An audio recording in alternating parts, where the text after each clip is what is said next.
approximately 3 feet up. As customary, we start with the flag. I have to do my coffee table here.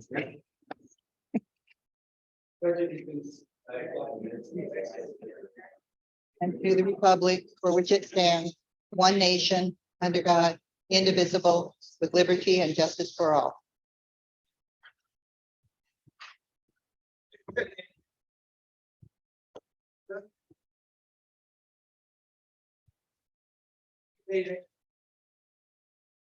Anthony Brodsky here.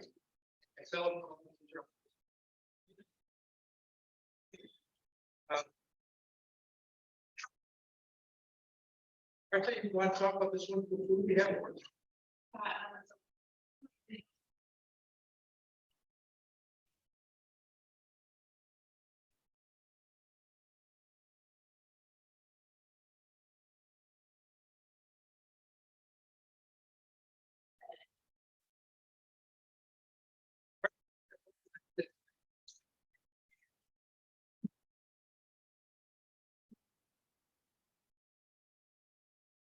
Have it look like we will have. So take the break. Okay. The thing we're talking about is our own budget here at the city. And I do want to mention that the school budget meetings are taking place right now. Next one going to be March 28th at 9 o'clock at the Chestnut headquarters in the training room.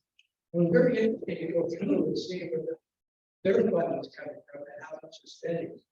I went to somebody and found out that it's 73% of revenue. If they were the top in the other districts.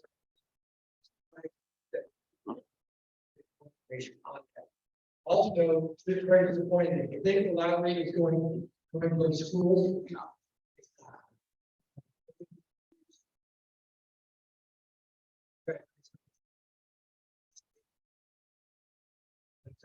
Beginning their budget meeting on March 28th, 9, and the second one's at 6. You think you would learn about what I did. Very pleased to have Cheryl Elby, who's going to come talk about the library, a little update what's going on with her.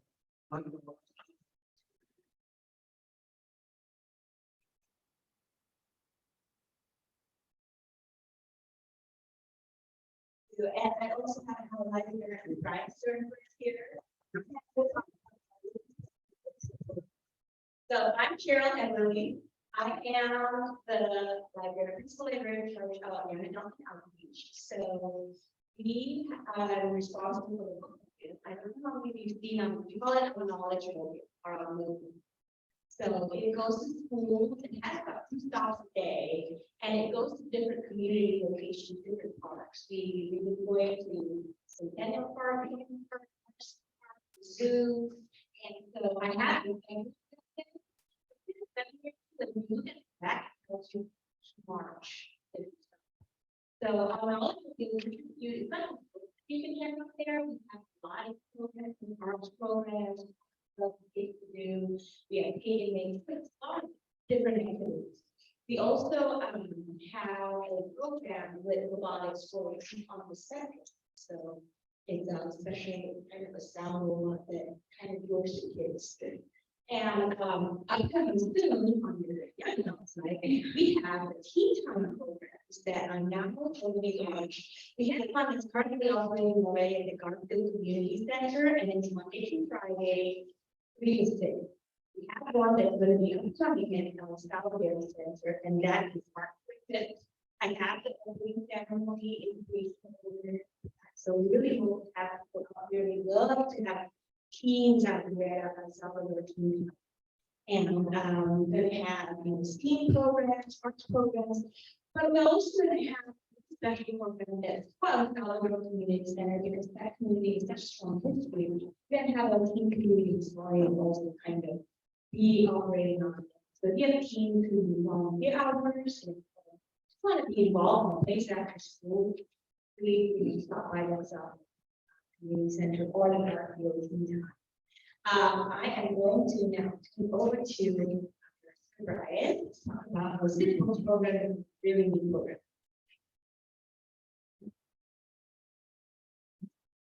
Thank you so much, Cheryl. My name is Brian Sternberg. I'm the Library Services Director here in Montana City.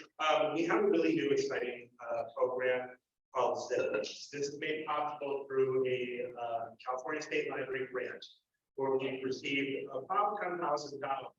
And what this $10,000 does is it allows you to go on our website into and request a book that we may not have on the shelf, have in our collection, but something you really want to read, whatever that title may be. And what we do is through this grant and through a partnership with Amazon, Amazon ships the book directly to your house. So it's kind of like, remember the old school interlibrary loan, where the librarian would fill it out, and send it, you might have to pay for it. Well, this is kind of the modern day version. Amazon's going to ship it directly to your house. You can read the book. It doesn't come with any library markings or anything on it. And you take out your information, or if you want to do it online at home, you can do it right on our website. You fill out a form. Like I said, come into the library and do it. So we have your information. You know that the item gets shipped to you directly from Amazon. Read the book. When you're done, you bring it back to the library. And then we process the book and add it into our collection so everybody else can enjoy it. So that's a really new, exciting program that we have. It's ongoing right now. And what we plan to do is once that grant funding is over and we've spent those monies, what we're going to do is make that a permanent adjustable purchase. So instead of it being like, Amazon shipping into your house, you can go on and you can tell us what book you want in the collection, and we're going to purchase it. So it's a temporary grant, but it will be an ongoing program, would say. So we're excited to bring it. The final last thing I just want to remind you about, I was out here a few months ago. We did a big presentation about our main library renovation. We have a huge renovation of our central library right here in downtown Santa Ana. It is ongoing. It is a massive project, and it's a historical renovation of that 1960 building. So keep that in mind. In about a year, that main library will be closing, but we have to do this renovation and to do all the construction, and it will be reopened, brand new, better than ever, just like it was the day one that it opened in April 1960. So really going to put a lot of effort and make Santa Ana's flagship library the premier library for Orange County, and what it should be for our province. Last thing I want to say is that's not the only project that we have. We have a smaller refurbishment happening at our new Hope Library on the west side of Santa Ana. That library will also be undergoing refurbishment, and we're planning to have that done in time for our main library to close. We still have a new library over there at New Hope, and then of course Cheryl mentioned our new teen time centers at Los Alamos Community Center, which I know makes a March 25th, and our Garfield Community Center teen time space is already open. Any teens in the area, feel free to have them visit that. It's a really fun space. And then we're going to be developing a brand new outdoor library. It's the first of its kind at Jerome Park. That's going to be another really exciting library. Then, of course, we are going to have our Delhi Library, which is a partnership between the city, the library, and the Delhi Center. We'll have a new library coming into the center. But it will be a full service branch. Thank you so much. And actually, did you answer any questions? You guys have them? That's right. We have a second.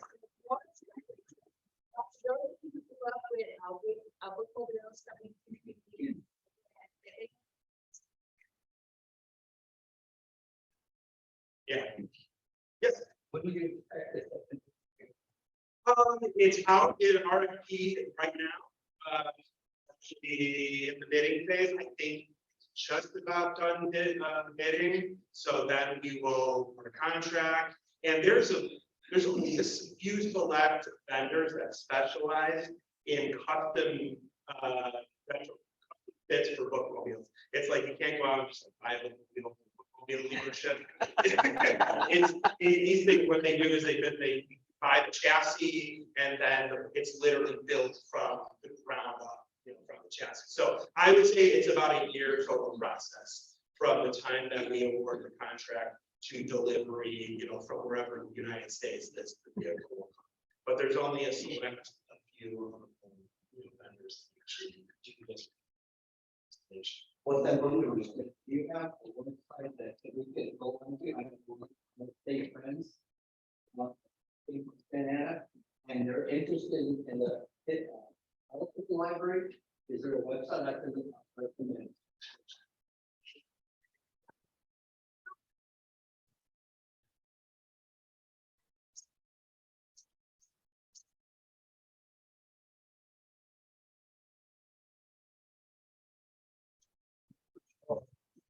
I was just over there, earlier today.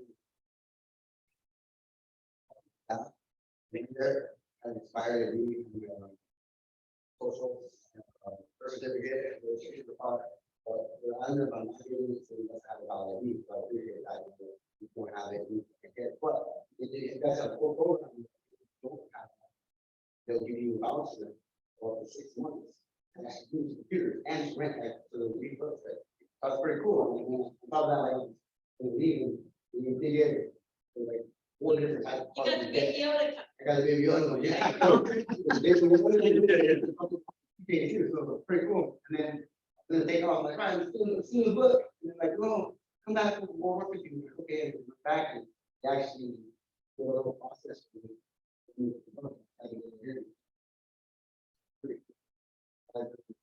Not only helpful, but it's fun beyond that. I Thank you so much. Thank you for that.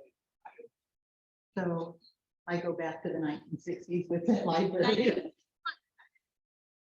Probably, we went every single Saturday, never failed, every single Saturday. And I remember the children's library said, look, you're 10 or 11, you read every book in here, we need to move you up to the adult. And it's one of the places I haven't gone back, I just moved back to Santa Ana a few years ago, and I've seen some of the programs they talk about and stuff, so I'm curious about possible volunteer opportunities. I'm a credentialed English teacher, I actually know things about reading. Absolutely. And have someone to drive with me, maybe. Our friends in the library really need volunteers right now. everybody, our We, friends. I'd be actually happy to take your name and we will definitely reach out to you to get you set up to volunteer with our friends. Yeah. It's a great program. We have a great friends president. They're looking for people to help out. Yeah, I mean, it was such a part of my life, and that literally when they moved me up to the adult library, I'm walking in where I want. Very first book I found was Diary of Anne Frank. My whole life has been about activism since reading that book. And it's my life, my history is right there in that building. We Yeah, we would absolutely. Yes, Brian, say one last thing. Parking structure next to it, you validate. Yes, yeah, we validate, thank you. Great point. We validate parking at the library, but a part. So when the library was built in the late 50s and opened up in Independence, Tennessee, it had like 100 spaces. And the library opened at a time when it was actually the first building on the first public building on the Civic Center. Yeah. So it was in the middle of the neighborhood. So it had a giant parking lot where the P3 library courthouse parking is. So over the decades, that parking, the Civic Center was built.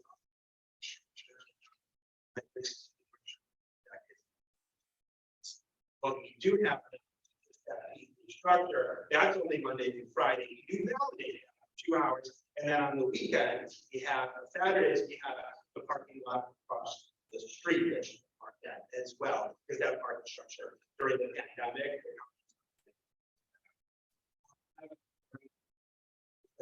During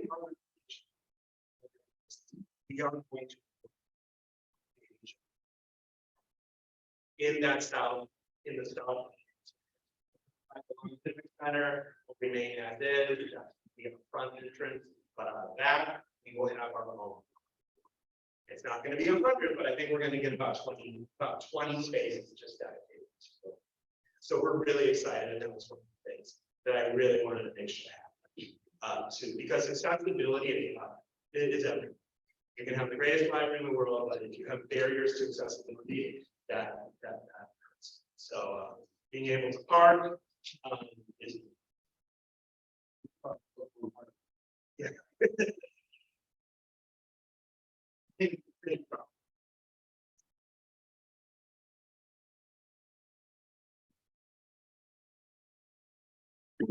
So I think that the trade is a lot.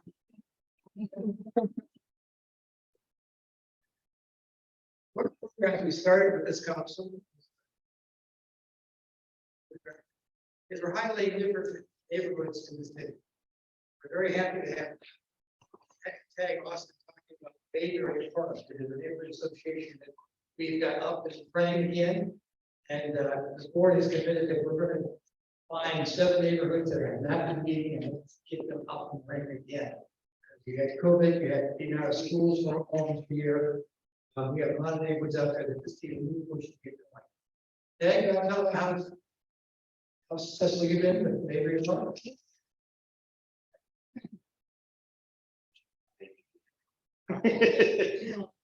Yeah, it's just on there. This is great. Your license got that built. Well, I see you doing that. Just mentioned it. Thanks a lot for that. You're talking. Steve.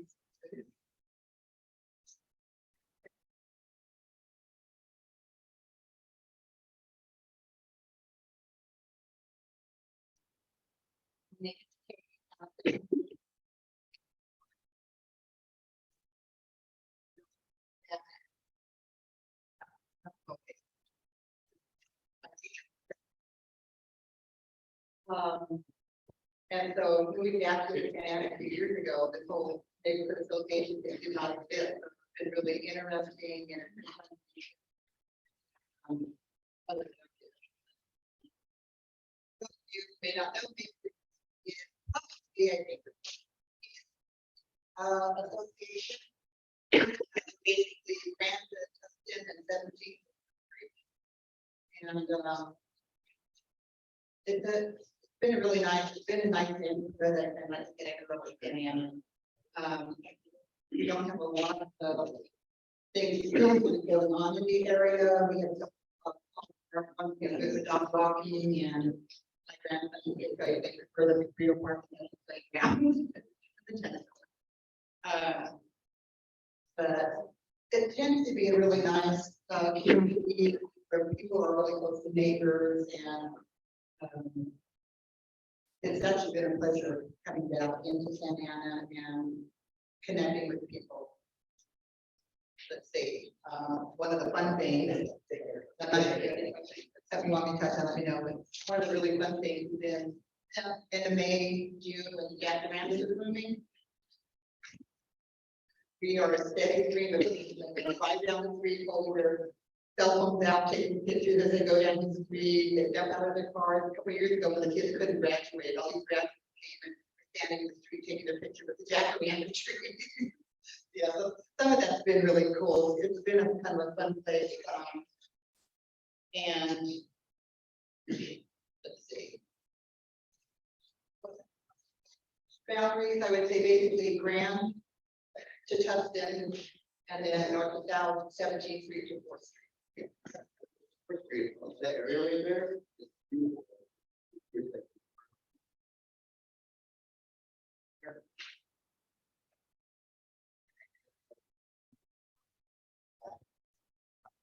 Yeah, well.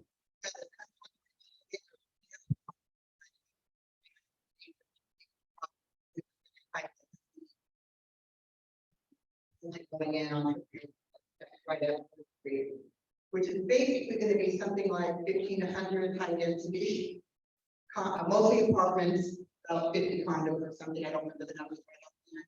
And so, as far as people have ideas, I can talk to people that city yet. It's been a frustrating project for us. We've had some, what they call these sunrise meetings with the developers. The developers, unlike problems we had like with 25 with Main Street, these people have been very honest. And I think they're forthright, they always like to say that. But one of the problems, they did a traffic study. And basically, just in the morning alone, they're looking at about 134 cars coming up into our neighborhood. We're probably like most San neighborhood, we don't have a lot of wide streets, you know, there's no line yet on the center, because you got cars parking both sides, you can't go on one side of the line or the other. And so this is a big concern. I've asked the public works to look into making a left turn out of the proposed parking so that people who live right there most can't go and hit the freeway. So that's been one of the more recent problems that a lot of our neighborhood is concerned with. And I know when we had our mayor's meeting last month, that whole issue of the high rise and the parking and the traffic is pretty widespread around the city now. I don't know all the areas we are talking about. And I don't think we have any really unusual problems compared to, or different a whole lot from a lot of the rest of the city, based on what I've heard from other association reps that we met with and talked with. They do need some advice. Anybody here knows who to talk to, but like, we have that target right there at 17th and Grand, which is literally separated from the neighborhood by the block wall. Backyard one of the home, and then this Target, unlike other stores in the area, we have signs about no truck deliveries after 9 o'clock, no, don't go down there, that's your picture this by the way. Says, please don't disturb our neighbors, be kind to our neighbors. They come in and they drop, literally, they were doing some kind of construction recently, they're dropping out of something, literally shaking the house on the other side. So this is becoming a big issue. They deliver it all hours of the night. Definitely up to like midnight, often real early in the morning. And it's literally, like I said, people's homes, block home, and the delivery for Target. So one of the issues that I was definitely, it's not good. And I talked to people who live there, they're so frustrated. And some of it has been scary when it happens in the middle of the night. Literally. So that's one of the concerns. I was very pleased with the recent mayor's meeting we had with the neighborhood reps. Because for the first time ever since I've been doing this, I actually got an immediate follow-up from Public Works. And that was really good to hear. We have a problem, we have a huge problem with racing, something out, I say maybe 20 years ago, the city closed off access into our neighborhood. You used to be able to come in off the Grand and turn on the 14th or 15th and then come across. Well, they closed off the access, you're no longer allowed to enter the neighborhood, which means they come up to where we are on Linwood, the first street over from Grand. And it is a thoroughfare. I've literally clocked people that probably went at least 50, often 60 miles an hour. We've had multiple dogs killed, we have multiple accidents.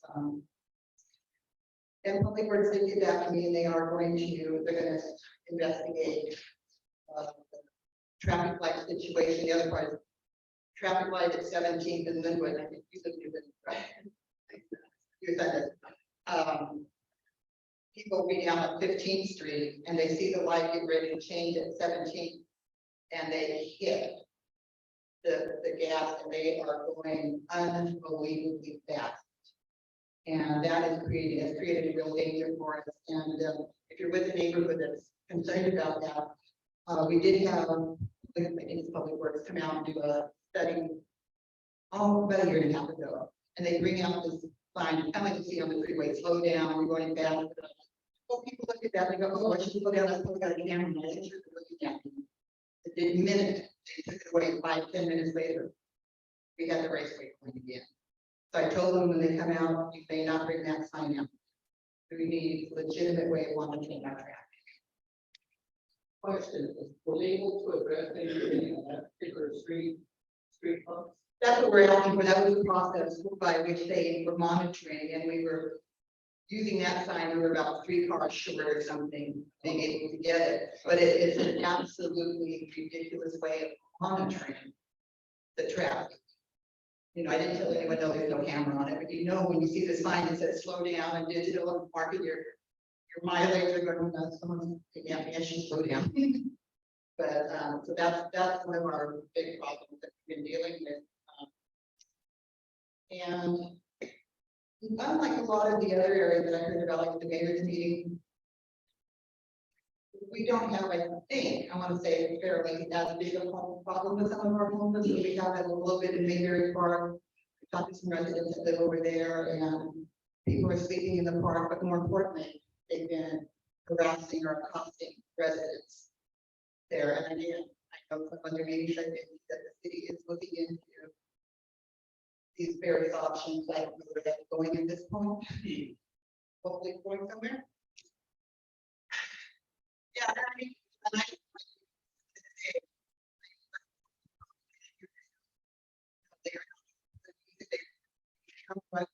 after they get on the street,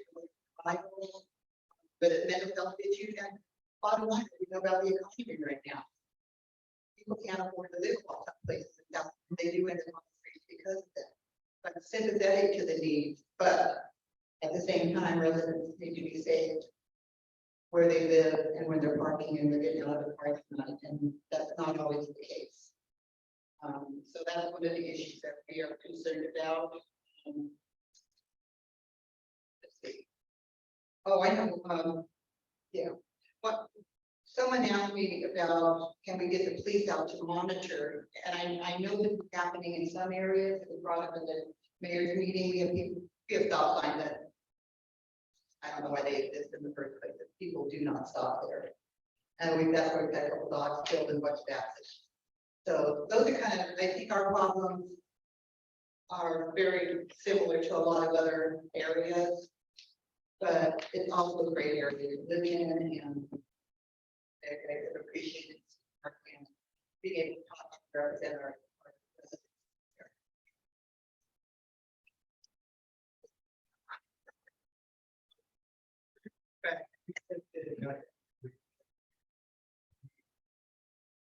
Go past your house person is okay.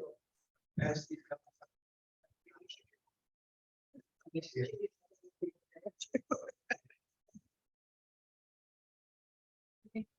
I would like to meet at least quarterly. We're overdue right now because the weather has not been real good to us the last couple of times I went to schedule. What month did you do? I'm gonna try again for March, and one of the things, I mean, I wanna, depending on what I find out, like at the mayor's meeting and stuff, my first thing is right now to do an emergency, quick training preparedness for my association. That's just a big issue. Here's going to be the 28th. Next week, yeah.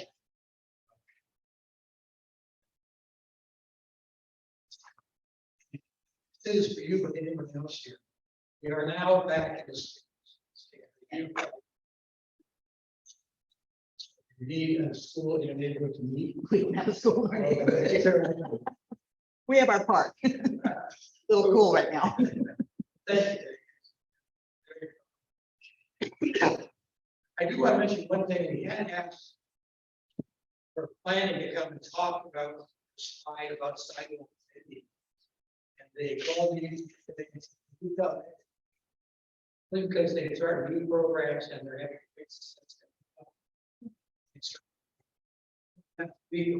Previously. Food trucks, they live up to the health standards. And they do meet the county health standards.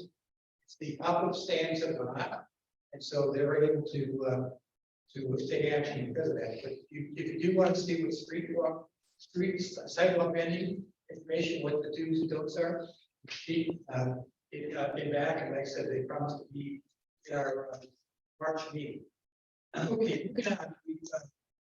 Last thing, actually, they did a cost member. He's very generous to come here, speak to you tonight. That's good. This time is. I had to really dig in when it's going.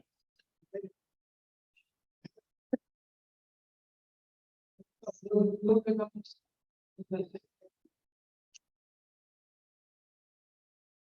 Benjamin Vasquez. I'm a high school teacher at Valley High School. I'm also a graduate.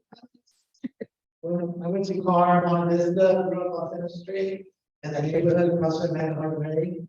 Now I'm a Hidden Park homeowner. I love Hidden Park.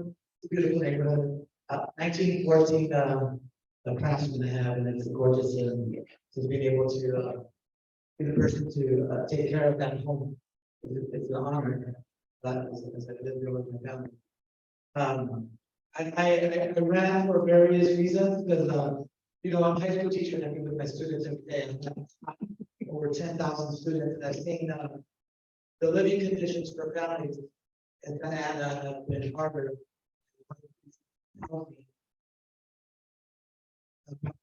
Santa Ana, Santa Ana Unified. We have families with housing, how they have housing issues.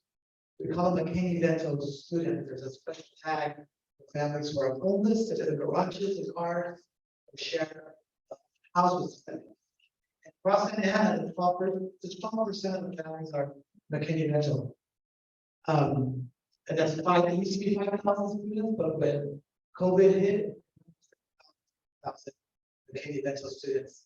Valley High School, where I teach in my neighborhood, that's part of my board, 27% McKinney Dental. So as I'm walking through Ward 2, this is the work that I do, talking to families, and I see a young woman that I know from the community center night. And hey, how's it going? How are you doing? Like, I'm moving back to Santa. Yes, I live here with 4 families. Across the street, that's 3 families, 4 families, 3 families, that's just, this is a rented time, and as we're walking through, we also see, we asked families, what's the rent here? And a 1-bedroom apartment in Santa Ana, it was going for $2,100. And I'm not talking to the street. This thing I'm legitimate. I'm talking like we're in Bishop, Flower, and talking that neighborhood.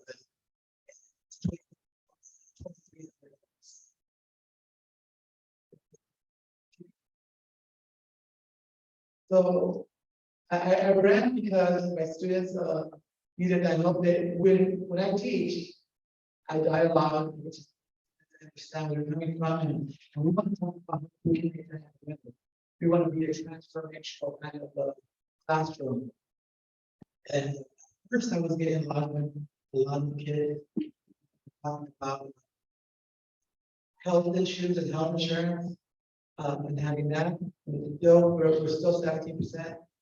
Folks in Santa Ana are not as well as health insurance. But as things progress, years pass, it was that rent was really hard where maybe families pay 50% of their income on rent. So, you know, my goal is we can use it. The county is working on like having families build ADUs in their houses and give a loan to people get it later on. Just coming through. Bringing to information through working with different conditions. We'll see.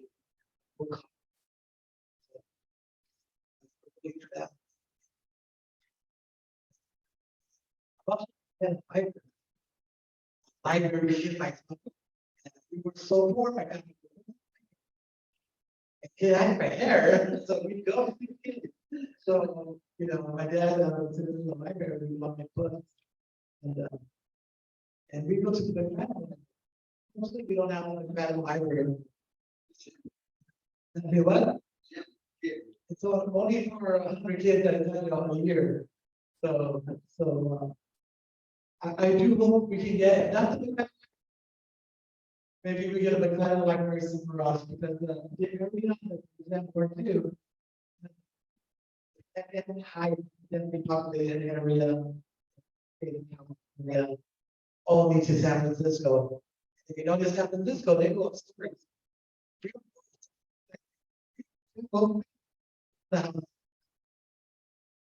So we do need a library. We do need a library. I think library is second. I love that we're getting this on. I love that.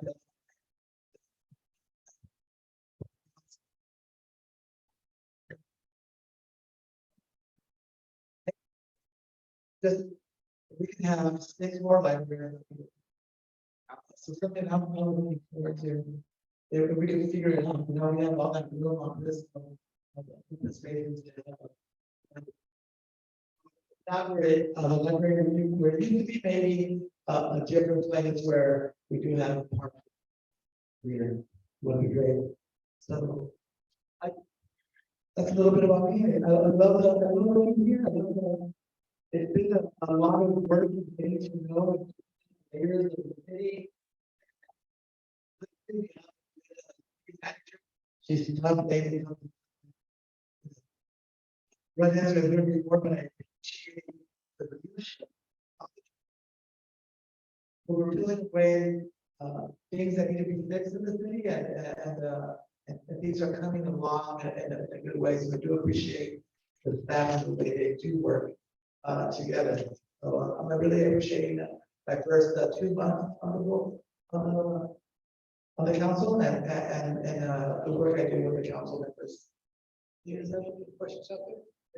I heard you're having a keynote. Yes, on Pacific Park, we have a very lovely park, but I had some neighbors of like, hey, we have issues here, I'm like, oh, this will clean it up, and then, so I'm gonna do the cleanup, but we're also gonna door knock. And then once I give information on how to use my video.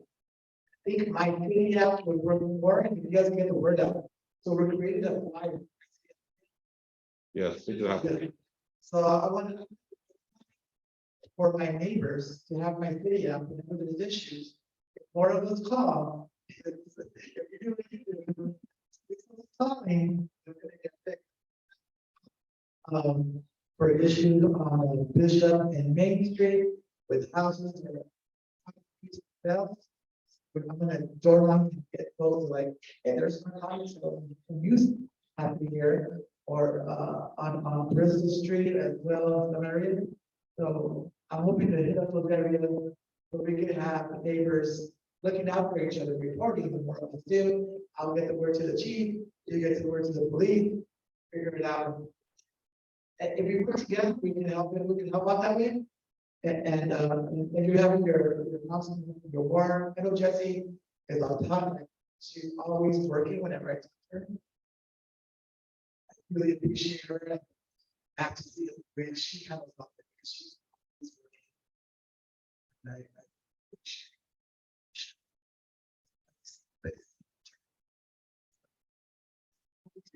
to follow that, I know we're different folks from different values, but I hope to bring in everybody in this situation. Like, I believe in governance, in the statement where you govern for everyone, and where everybody's voice is heard. Saying that, I also believe the way I teach is I teach from the bottom up. So when I teach writing, I didn't give kids a packet and say, we're gonna do this writing work. I teach kids how to write every sentence, how to write a thesis, the background sentence, how to introduce evidence, explain the evidence, explain the evidence. How to write analysis. So I take those little steps and I write on each one and I'll come here to me so I could check on that sentence, because that particular sentence doesn't be written a particular way. So I want to build, I had to reach up. At some point, we're all going to be writing like essay. That's the way I feel about governing.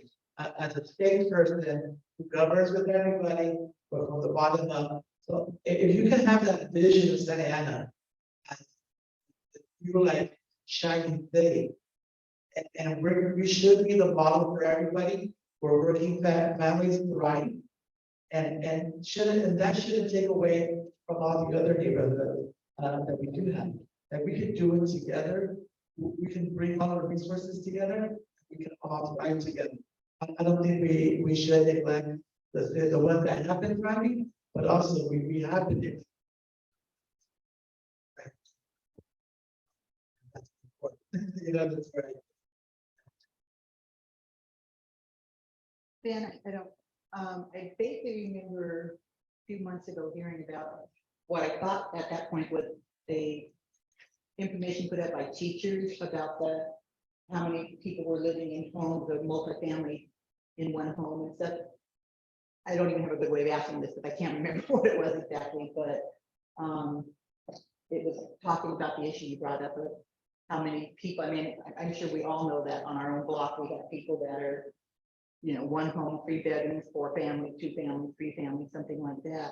It was one of the issues that I brought up with the new development, and, oh no, we don't allow that. I said, you don't know Santa Ana, you don't know what's gonna be there, because all of our people that live like in the Redwoods and the other apartments by us can all testify to the fact that there are multi-families. So I was just curious if you knew what that, some kind of a poll or report that was put out theoretically by a teachers group here. I haven't seen it, but it has been up to Canadian mental students. Other than that, I have. What do you teach? I'm retired, Oh, English, and when we're at, middle school, LAU. I was about to go there, but then there was 2 of us up for a job. English. Just bought a house, had 2 kids, and we got a hat. And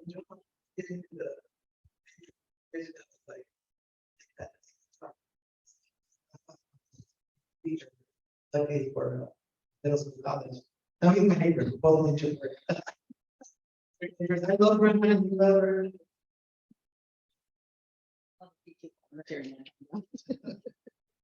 Question, council member? Spell that shirtless, the kinky bed. Can it be like a person? Yeah. That's Thank you. okay. For sure, they have like something in Tuesday. McKinney, In the place that is for school, in school.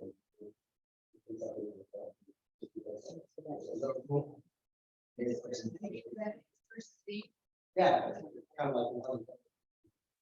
This person's striving, you know, little premise of the world. Kind of. Kidding. Okay. Thank you. Plan. 1989 from Valley. 1989 from Valley High School. Yeah. Oh, wow.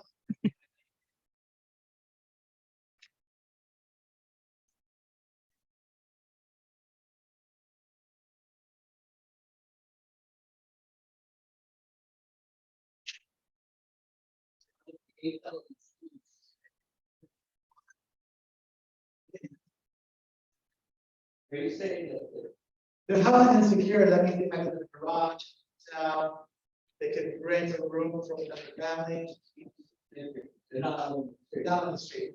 Not- You do know that stems from the state of California. State of California has rules that they let the people in the 1-bedroom apartment, 19 and then a 3-bedroom. Comes from the state of California. Many years ago, when we had COP, and we were releasing on the citywide, we had that quite often. It just started. People would, how can we get rid of it? How can we get rid of it? We had to deal with all kinds of aspects of how to find out, and we found out that it's the state of California, so then that's has the rules for how many can they open. We have to fight. That- I mean, Is it true today? that's what I'm saying, they have to get communication again. that- We have to have the thing again. But I don't mean to interrupt, I'm just a teacher too, yeah, so I always. but like, we also are behind on for both in general. So we haven't built nothing for Bob. I know when I used to ask. I had to take on, and now we're at the place where we're at. Well, he was an opportunity. He refused to build affordable housing. We meet state standards, but we're not meeting with the needs of Santa Ana. We're building to state patent laws that every city must have a certain amount of affordable housing. And you will hear our staff would be proud of. Proud of that we meet state standards, but Santa Ana is more in need of affordable housing than what the state has said. I used to tell, school board member, I'll say their name, There's food that we feed the kids, horrible. Really just can't eat it. Eat steak standards a lot, they don't eat my mom's standards. It's looking horrible. That's kind of like paying for housing that we're so far behind, I think for 20, 30 years behind on building. That's why now we have 3 families. And the families want to live like that. And it's not safe for families to live like that. You will have single men sharing families with, sharing with a family that have little girls, and that is not safe for anybody. I don't think anybody wants to rent, or they, you have to rent that 1 bedroom, you're like, you're a little sad, you're using it for your privacy, I think it's a hard step to take. But that's where we're at, just because of rent. $100. Apartment. And Ward 2. Thank you, Congress.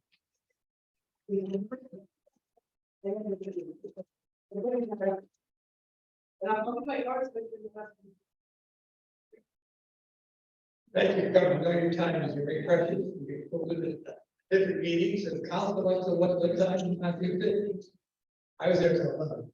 And you council, what time you guys get out of council? You have closed session there. Oh, we have that 12:30. Yes. Thanks, Carlos. Appreciate it. Thank you for coming back. I got a little put on back there. Thank you. Thank you.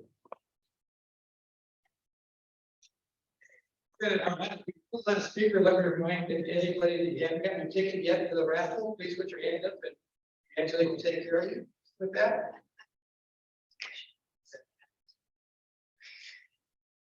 Thank you. Okay. We're talking about the city budget.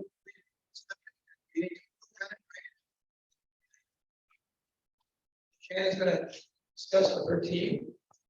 And now is the time to hear what the city's proposing where to spend the money, and it's time for your input. What we should spend. Anybody else? I'm sorry, but anybody else get a ticket? Anybody come in after I gave you that?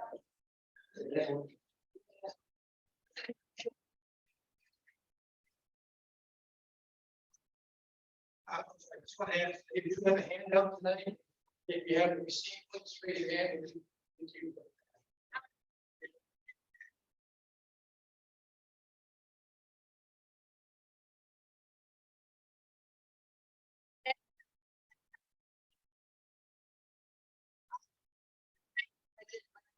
Go to the city and add a website. I just make it there as well. We're gonna be posting all of our budget workshops, everything on there.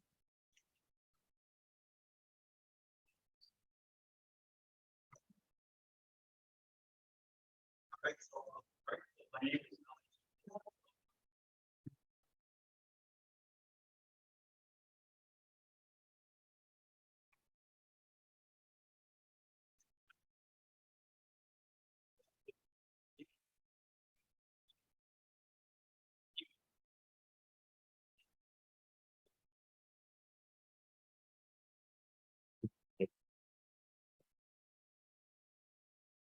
yeah.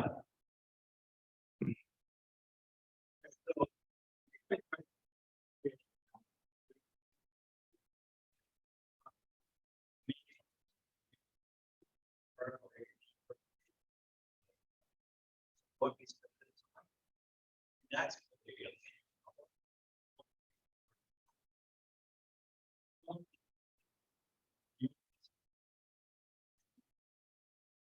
Next, we're going to talk about the budget process. So we actually have several meetings that we got planned, how we could be involved. And the last thing is we have, there are various different tools that we have. Surveys. We have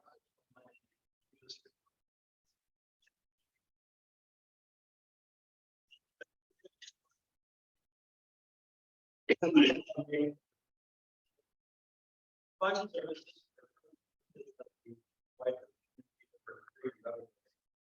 We also receive funding, so this.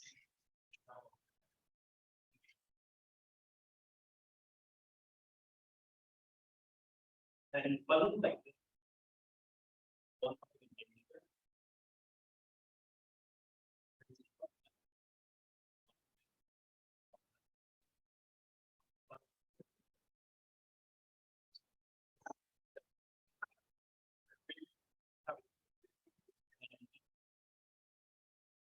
Accredited companies.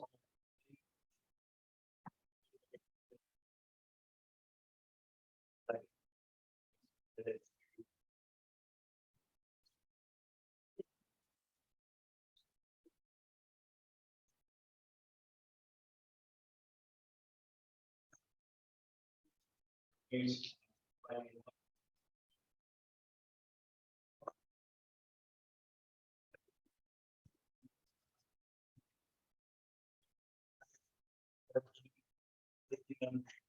Fighting people. You can use it.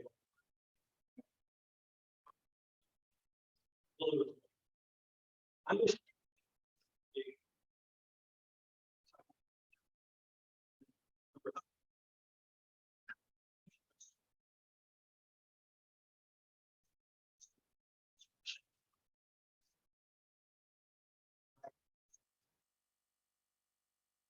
We do have revenue beyond the.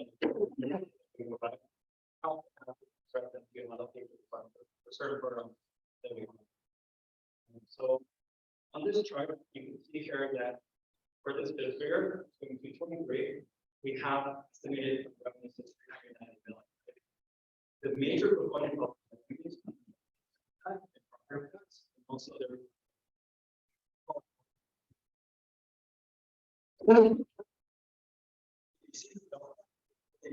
Different categories, right? For normal suspect, the count 30% of the revenue.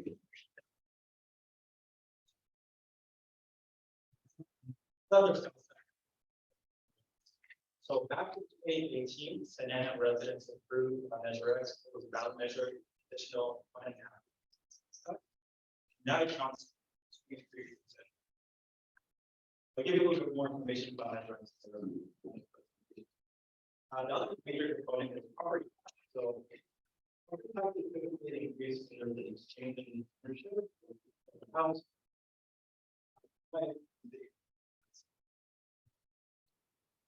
Another one is that there's a new development.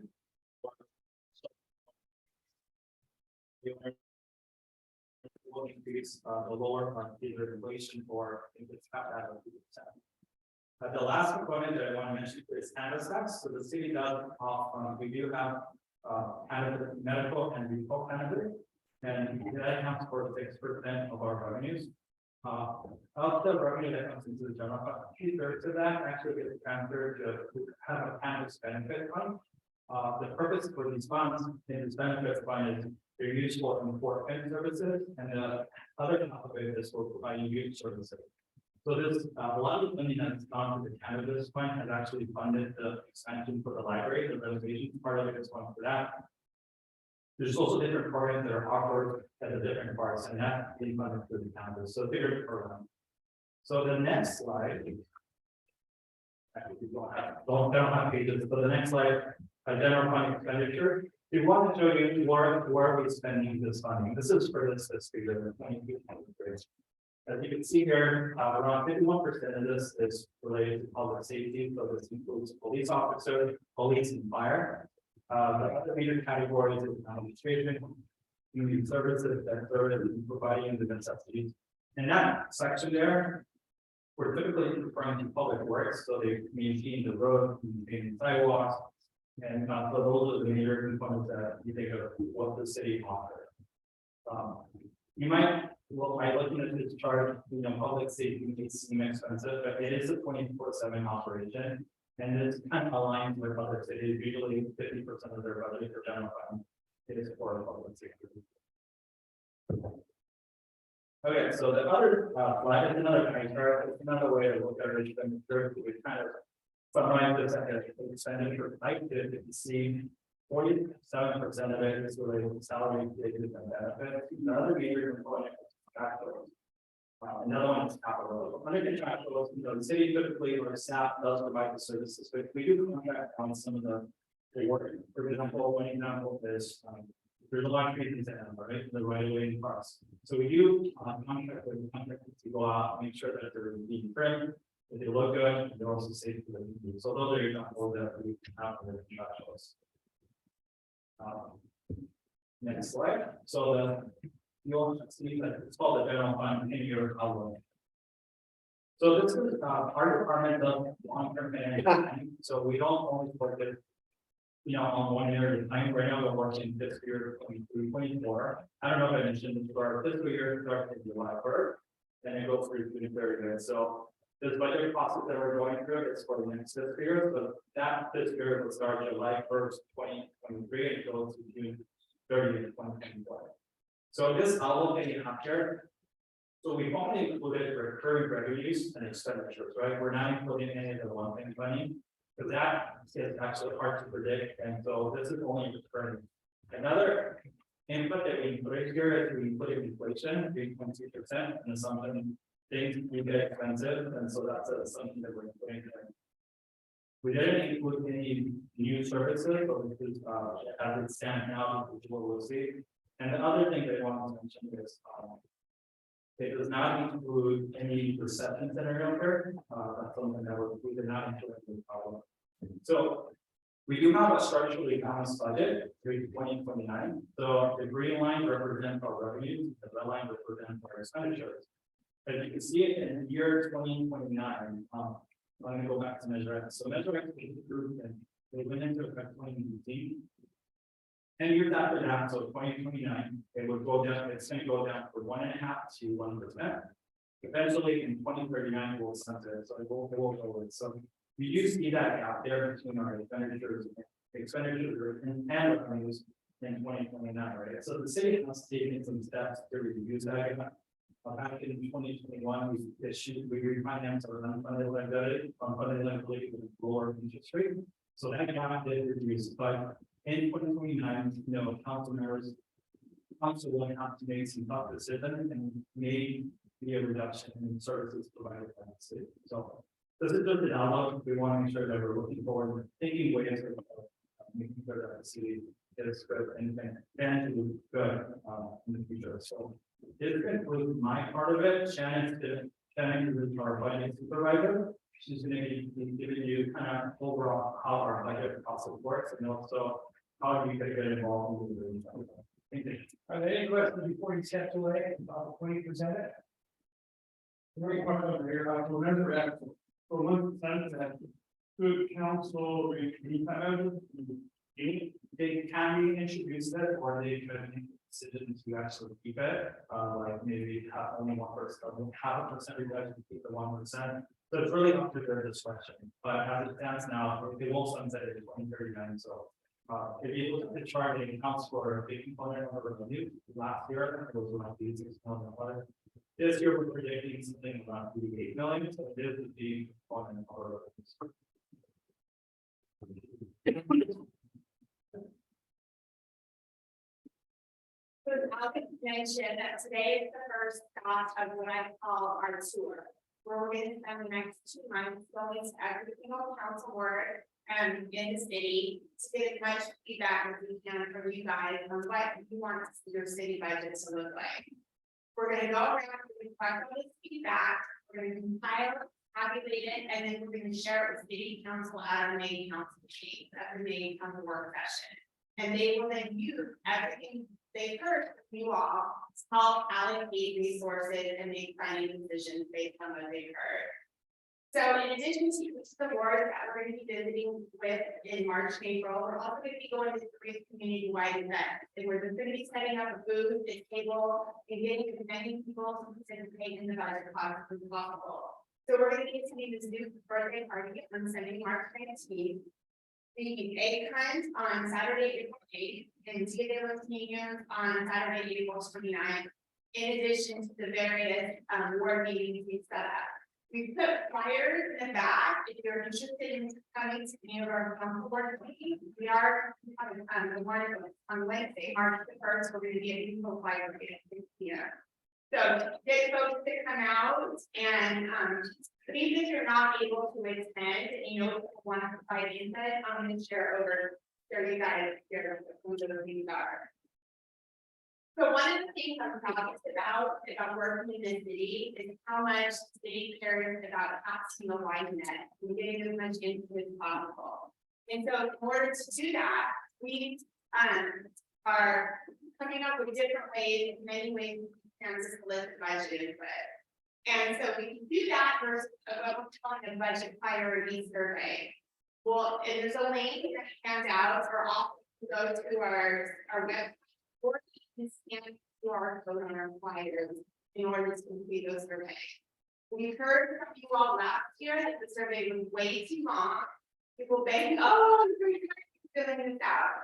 So we reduced it down to 13 questions this year, and we even consolidated it, where we just came up with the top 90 boxes, left the ones that applied, and then there was much fewer questions. So the average time to take it is between 6 to 10 minutes. So that's one way we can do it. The second way is what we call it's an online budgeting tool. We're calling it BEST is our acronym, we all love acronym, and it stands for the Budget Engagement Simulation Tool. And there are 2 features that we're going to be highlighting. And this, one more thing, the survey and the simulation tool, and the feedback, whether it's traditional way, through phone, email, however you want to do it, we're going to be competitive. So we received till around mid-May, so around May 15th, that's where we're going to say, okay, everything heard, we're going to pilot and share with council. That doesn't mean we're not going to collect anything, because council's still going to be out talking with everybody even in June.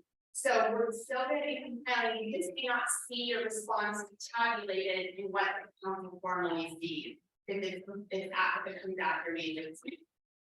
So our first kind of online engagement tool is what we call Stimulate. And what that does is it forces the user to balance the budget. And so you have to allocate whether you want to spend more on like code enforcement, or if you want to spend less on like a library spending, or you want to increase the police budget, but decrease what we're spending on legislative support, so city council related projects. And you can make all those adjustments in $100,000 per minute. So when you first go to this time, you're going to get very top, there's a $15 million budget surplus, and you're deciding to balance the budget. And what you'll also see is how hard it is to balance the budget. There's infinite resources, but there's RPI, which is limited resources, but there's infinite need. And so it becomes really hard to do that. So you become this council member in essence, and there's also a very first election allows you to input your ideas. So if there's just something on there that you don't see like fit what you really need, type it in the comment box, select the amount that you want to set it at, and you can't have a budget deficit. So it's only going to let you go up to $15 million. But other than that, and we'll put it in there. Once you're going to kind of people's inner amounts into your idea discussion, but they didn't answer what those ideas were. So that's how we need to do a better job of training people. Just click on it, a little bubble, you just click on it, and then you type in what it is you want to say. Okay, then the second tool is what we call hire.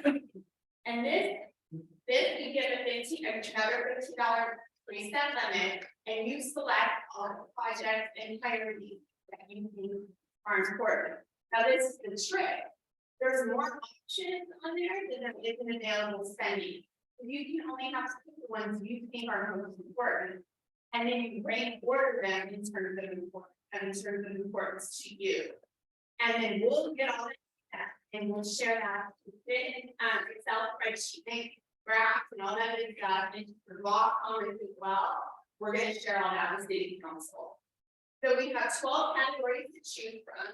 And there's also your idea box, but there's also things like saving for the city future. What are we going to do after Measure X? Code enforcement, additional pool, additional cleaning, here is all recreation, traffic calming, and they all have little info boxes. So if you're not sure, like the traffic calming is, please know, start working here.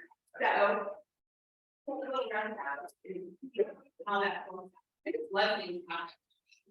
So these are we're going to be gathering, and again, you're going to see the flyers everywhere. You can go to our website, you can scan the QR code, you can call us and ask us to email you a survey, whichever method you prefer, as long as we're getting input, that's what counts. And then, like I said, the survey, and that's about all I have for you. What do you guys have for us? And if we're not able to answer your question, I'll get your information. We'll do the research and we'll connect you with the person you can. And I take a particular amount of pride in my ability of making sure that everybody is responding to. Any questions? Oh, yes, sir. So, you would scan the little code bar, and then that would pull you to your website, and then you fill out the form. Well, it goes to the application itself. And so I tested them all out, they all work, and you can even change the language in the upper right hand corner. Right, so that's right. So this way, go to the corner here. And look, Right. yeah. Whatever, you know. You can change the language if you prefer to do it. We have it available in English, Spanish, and beauty. Thank you. Yeah. I just did the survey, it was quick, easy. 4 minutes. Okay. It's before we did it. Yeah, it's not what they did too. Oh, yeah. Very quickly. So what, hey, What did you put in the option box? What would you put in the option box? Oh, no, I did the. but that's Yeah, that was gonna be my question too, is about the option box, that's kind of the main thing of like where it is. If you don't see like I said, it might feel like mental health, but it's not like, so we need to go to simulation tool for that. And I'll try to just type it in. you know, I'm pretty sure that that's part of the category, you know, so. I don't know. We're running that down. And Alan are here to see notes to make sure that it's back. Anything else? You guys are, that was easy, but if you think of something, we have our information, feel free to reach out, and we'll go from there. Like I said, we're taking input through May 15th, so we have some time. Thank you. Yes, sir. I just wanna say that that's really awesome for like, I played this game called Cities. And like, that's kind of the same thing, you basically, owning the whole city, it's okay, here's the budget. And you do it, see, but I think the full school is just an input. At the end of the simulation, who benefited? What positive things came out of the community to like uprise to say, hey, all that money went to something that didn't last quarter. But out of this quarter, let's say for instance, mental health, right? Maybe that'll clean up a lot of, you know, there's little people that have been out of their mind, maybe we're creating things on those streets. Maybe you can put that 55,000 or 50 million in that. That'll stop some. And that's a good example. So the way we can keep the community engaged is by showing what we hear and then city council basing those decisions off of what they hear. And so you can see the whole loop of it all connected. Yeah, that's cool. Are you doing something of reaching out to the community? They will see this, I'm thinking of putting it out on our neighborhood app. That doesn't reach everybody by any means. But yeah, absolutely, whatever ways you can get, you know, if you can go to our website and download everything, you can share it with whoever you do. But I appreciate it. Thank you for your time.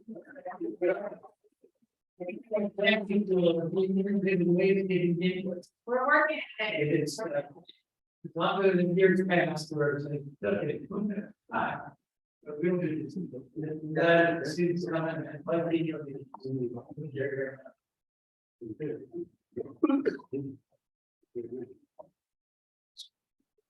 That's a big thing. Okay, that comes to the end of our meeting tonight. Before we go, we have one last thing to do. You want to have a look at that there?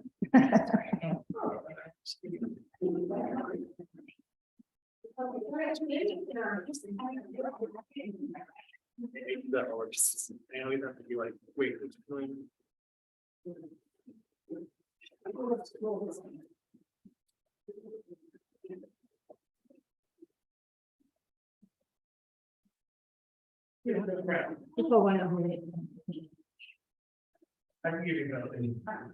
Okay. All right, we have, get your tickets out. 210. 229.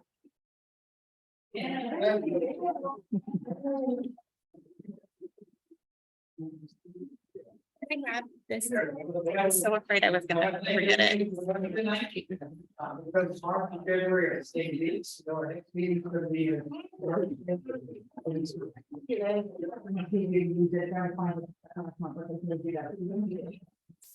So the very things are coming.